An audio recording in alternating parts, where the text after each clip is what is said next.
বন্ধুরা, মানুষের সম্পর্কের মূলে থাকে ভালোবাসা, আস্থা এবং যত্ন। কিন্তু সম্পর্ক যখন অতিরিক্ত নিয়ন্ত্রণে পরিণত হয়, তখন তা স্বাধীনতার উপর হস্তক্ষেপ তৈরি করে এবং ধীরে ধীরে দূরত্ব তৈরি করে দেয়। বিশেষত পুরুষরা সম্পর্কের মধ্যে যত্নকে স্বাগত জানায়, কিন্তু নিয়ন্ত্রণকে অপছন্দ করে নয়। কারণ যত্ন তাদের মধ্যে নিরাপত্তা ও শ্রদ্ধার অনুভূতি তৈরি করে, আর নিয়ন্ত্রণ তৈরি করে বিরক্তি ও বিদ্রোহ। এই বিষয়টি নিয়ে বিশ্বের নানা প্রান্তে গবেষণা হয়েছে, যা স্পষ্টভাবে দেখায় পুরুষের আবেগ ধরে রাখার আসল উপায় হলো যত্ন, নিয়ন্ত্রণ নয়। তো বন্ধুরা, এটাই ছিল আজকের আলোচ্য বিষয়।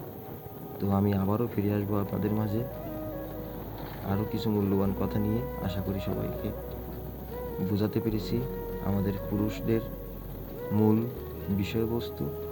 যাই হোক, সবাইকে ধন্যবাদ। এই বলে আমার ভিডিওটি এখানে শেষ করছি।